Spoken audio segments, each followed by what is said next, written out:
Comment j'en suis venu à faire de l'éphémère? Parce que, en fait, au départ que tu travailles, au début que tu travailles, bah, t'élimines, tu te dis, ouais, bon, je suis content, ouais, moi, je garde. Allez, donc j'ai fait une petite sculpture ou un petit, je garde. Et puis, plus tu fais, plus tu as des petits trucs. Alors tu te dis, ouais, mais c'est cool, mais ça va être la maquette d'un truc que je ferai un jour en plus grand. Puis un matin, tu te lèves, tu te dis, ouais, mais bon, c'est con, hein. T'es en train de faire un truc en tout petit, fais-le carrément tout de suite en plus grand.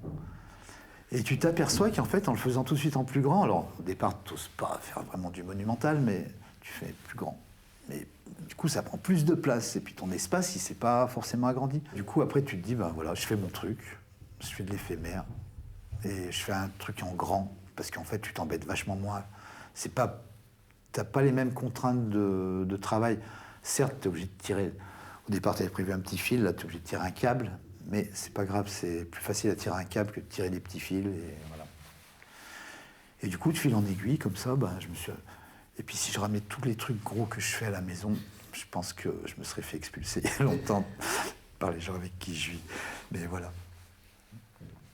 Donc après, l'éphémère, ouais, c'est imposé lui-même. Après, comme je te disais tout à l'heure, moi, je n'attache pas forcément d'importance plus que ça à garder le résultat du travail. C'est tout le parcours que je trouve intéressant. Tout ce que tu apprends, tout ce qui t'aide à faire la prochaine pièce, à faire... Voilà. Du coup, après, tu te dis, mais voilà, ça a vécu, tu l'as fait, c'était super beau, hop, tu vires, quoi. Ou tu recycles, tu refais des morceaux, voilà. Après, certes, tu es obligé, comme tout un chacun, de remplir ton frigo, de payer ton loyer. Donc, du coup, de faire des choses pérennes, parce que les gens, ils aiment bien avoir un truc, c'est le côté matérialiste, à te toucher. On veut un truc qu'on puisse garder. Au même titre que pour l'éphémère, la personne qui vient voir, les gens qui viennent, j'ai des copains, des gens qui me suivent depuis plusieurs années, qui viennent voir mon travail, ils savent que s'ils n'en profitent pas à 100% sur l'instant, s'ils ne se font pas leurs images mentales, s'ils ne font pas des photos, parce qu'après moi j'autorise des gens à faire des photos, pour conserver. Mais après la photo, ça ne rend jamais comme l'œuvre réelle, quoi. C'est l'image mentale qui est plus forte. Et du coup, ça les oblige eux aussi à s'investir. Le visiteur, le public, il s'investit, pas au même titre, pas à la même mesure que moi qui ai fait l'œuvre. Mais voilà, moi c'est pour avoir une certaine réciprocité, je trouve. Voilà.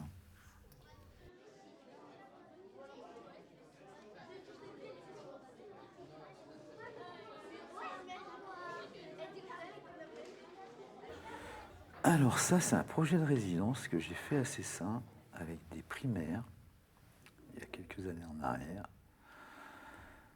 dont le sujet était, parce que c'est pas moi qui ai choisi le sujet m'a été donné par les enseignants, c'était l'architecture et l'art éphémère.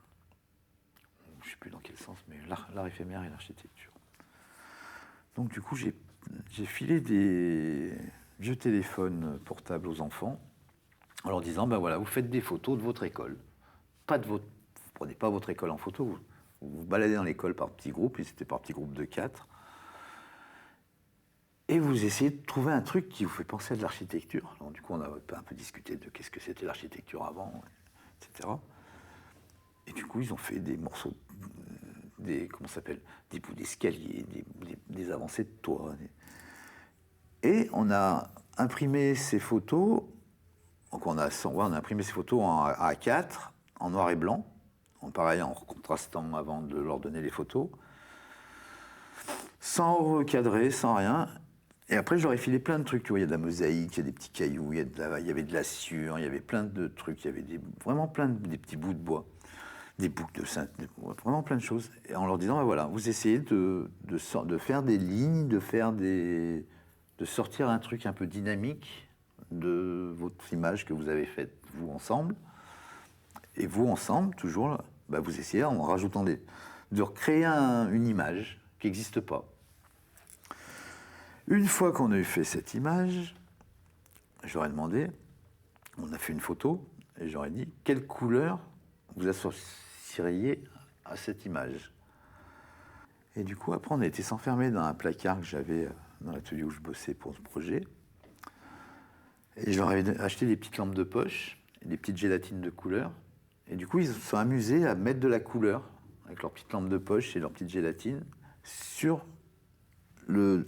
Donc, il y a leur image de base, il y a tous les éléments qu'ils ont rajoutés, du coup ça fait des ombres projetées, ils pouvaient s'amuser à faire des inclinaisons différentes. Et une fois qu'ils ont eu fini, hop, vous êtes tous d'accord sur la couleur, ça vous convient? Moi je faisais une photo. Et après on faisait comme avec le télécran, il n'y avait plus d'image, il n'y avait plus rien. Alors, il n'y avait plus que leur photo de base qui restait.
Tu vois, ça c'est pas mal, ça remonte. Ça remonte tout seul. Avec le mouvement.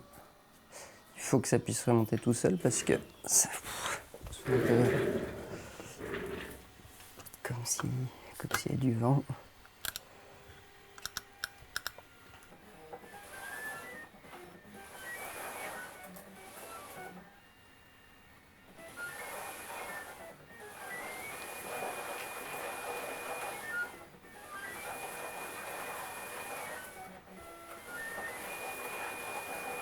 c'est vraiment chahuté, hein, c'est pas mal. Faut que ça chahute puis que ça puisse être très doux.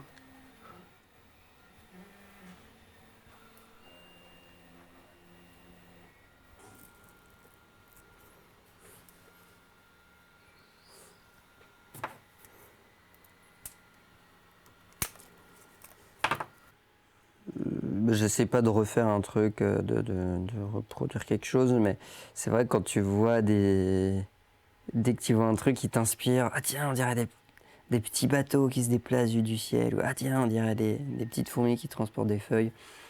D'un coup, ça tilte et ça donne de l'intérêt quand même de se rapprocher d'un autre, de quelque chose d'autre. C'est un peu une boucle de tu joues, tu vois des mouvements. Puis après, tu commences à préméditer sur la base de ce que tu as vu. Tu vois, t'as de la matière sous la main. En fait, tout est un peu dépendant de la matière aussi que tu as sous la main. C'est faux que tout vient des idées. C'est une boucle permanente entre ce qu'on observe, ce qu'on a les idées qui naissent de ce qu'on a observé. Ça vient quand même d'un processus d'imagination, enfin de projection un peu visuelle, et jusqu'à avoir un peu une sensation qu'on a quelque chose, et ça c'est pas tenable. C'est des moments comme ça un peu intenses d'un point de vue intérieur. Et puis derrière, je cherche vraiment pas à ce que les choses que enfin, si, l'idéal c'est quand même que ce soit un peu durable, mais il y a des choses qui sont éphémères parce qu'elles sont dans des matériaux, elles sont dans des... pour être justement dans des extrêmes un peu de légèreté, de mouvement, d'amplitude de mouvement ou d'équilibre, ben, c'est trop extrême pour que ce soit stable dans le temps.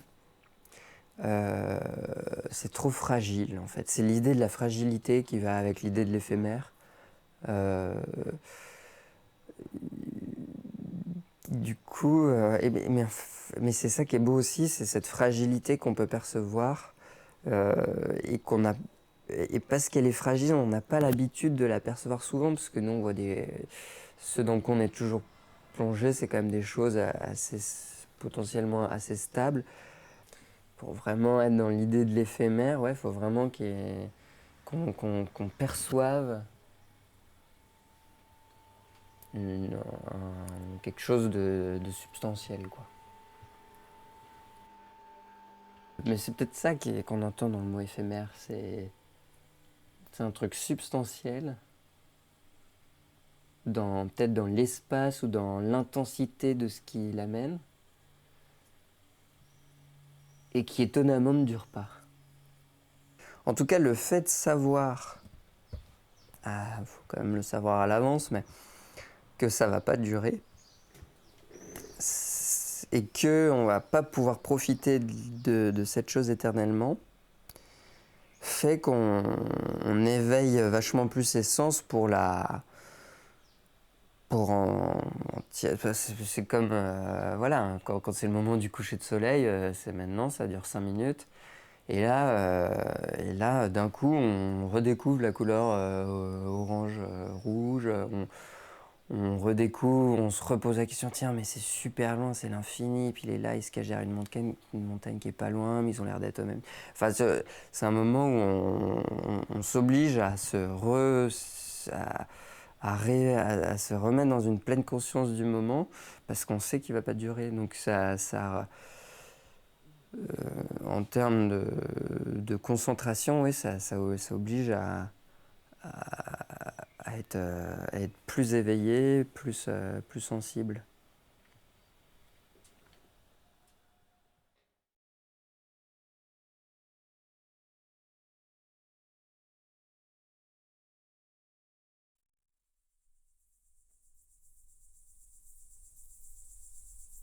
Les légendes.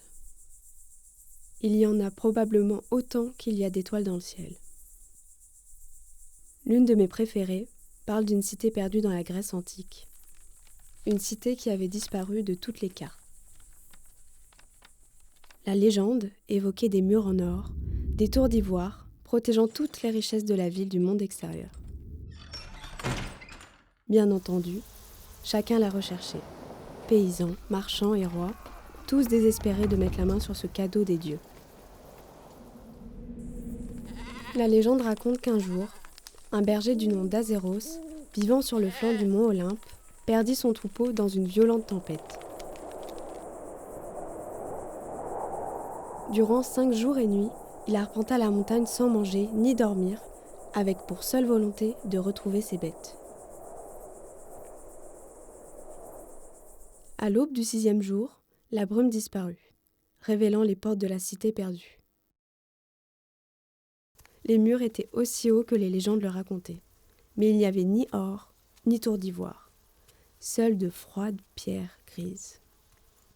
Le berger, toujours à la recherche de son troupeau, fit demi-tour, indifférent face à la cité mystique. Alors qu'il repartait, l'écho du bêlement d'un mouton résonna hors des murs, comme un appel des dieux. Le berger approcha la muraille, cherchant une entrée du regard.